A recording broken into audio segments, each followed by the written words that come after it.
दोस्तों किसी समय की बात है, एक गांव में एक विधवा महिला रहा करती थी। वह महिला बहुत ही सुंदर और बहुत ही समझदार थी। उसके पति का देहांत बहुत ही कम उम्र में हो गया था, लेकिन उसने अपना जीवन बहुत ही बुद्धिमानी और आत्मविश्वास से बनाए रखा। दोस्तों उसकी गांव में काफी लोग इज्जत किया करते थे। वहीं गांव के कुछ लोग उसकी सुंदरता की वजह से उसको काफी गलत नजरों से देखा करते थे, लेकिन फिर भी उसने अपने आप को शांत और गरिमापूर्ण बनाए रखा। फिर एक दिन उसी गांव में एक साधु आता है। दोस्तों उस साधु के बारे में कहा जाता है कि वह साधु हिमालय के पर्वतों में कई वर्षों से तपस्या कर रहा था। वह बहुत महान और बहुत ही शक्तिशाली वह साधु था। दोस्तों जब गांव वाले उस साधु को देखते हैं तो उनका सत्कार करते हैं, सम्मान करते हैं और आदर पूर्वक उनको अपने गांव में एक स्थान देते हैं। दोस्तों वह साधु गांव वालों को प्रवचन दिया करता था। दोस्तों फिर वह साधु जब गांव में भ्रमण करता है, वह देखता है कि गांव की सबसे सुंदर महिला अकेले रहती है। दोस्तों फिर वह साधु गांव के कुछ लोगों से पूछता है और उस महिला के बारे में जानकारी लेता है। जब उसको यह बात का पता चलता है कि यह महिला विधवा है और अकेले रहा करती है और शांतिपूर्वक अपना जीवन व्यापन करती है, दोस्तों उस साधु के मन में आकर्षण हो गया। हालांकि वह साधु होने के कारण अपनी इच्छाओं को व्यक्त नहीं कर पा रहा था। समय के साथ उस साधु की इच्छाएं भी और प्रबल हो गईं। दोस्तों फिर एक दिन वह विधवा महिला गांव के मंदिर में ही पूजा कर रही थी। जब उस साधु की नज़र उस विधवा महिला पर पड़ती है तो वह उससे बात करने का एक बहाना ढूंढने लगता है और उस महिला के पास पहुंच जाता है और उससे कहता है, माँ आप बहुत ही सुंदर और बहुत प्रतिभाशाली हैं। आपके पति के न होने के कारण भी आप अपने जीवन को इतना शांत और गरिमापूर्ण रखती हैं और अकेले जीवन व्यापन करना आसान नहीं होता। तुम चाहो तो मैं तुम्हें ज्ञान और भक्ति का मार्ग दिखा सकता हूँ।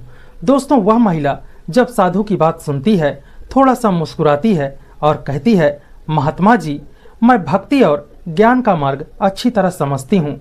मेरे लिए ईश्वर ही सब कुछ है।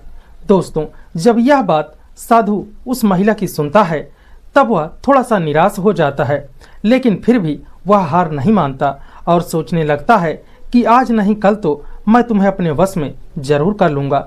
दोस्तों फिर वह रोज उस महिला के घर पर प्रवचन देने आने लगता है और एक दिन वह उस विधवा महिला के करीब जाने की कोशिश करता है और उस महिला से कहता है कि तुम्हारी जैसे सुंदर और प्रतिभाशाली महिला को अकेले नहीं रहना चाहिए।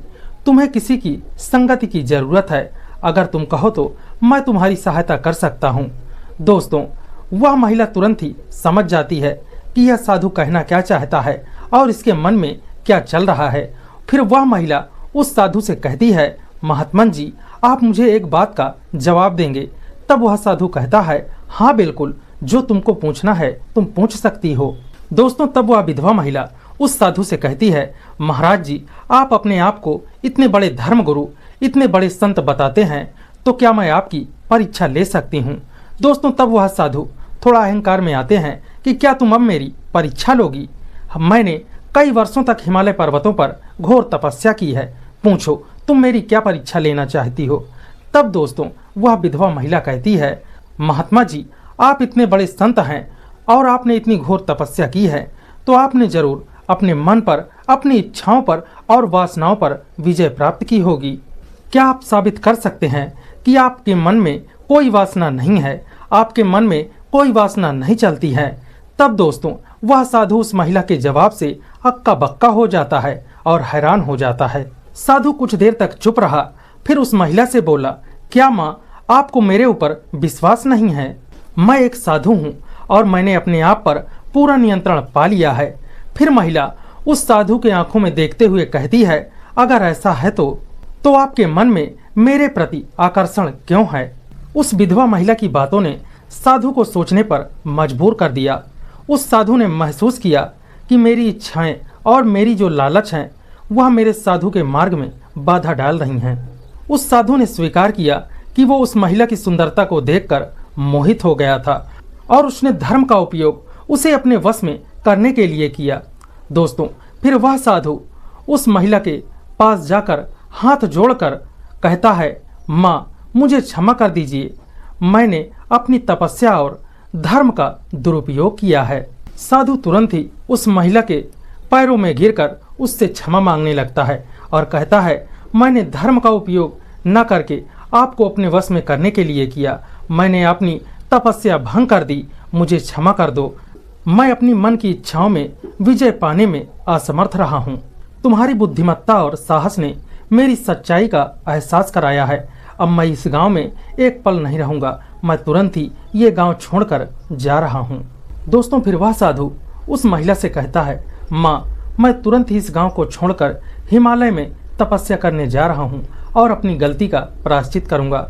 तब वह विधवा महिला उस साधु से कहती है, महात्मा जी, हर इंसान गलती करता है और उसे स्वीकार करना और अपनी गलती का प्रायश्चित करना ही सबसे बड़ी तपस्या है।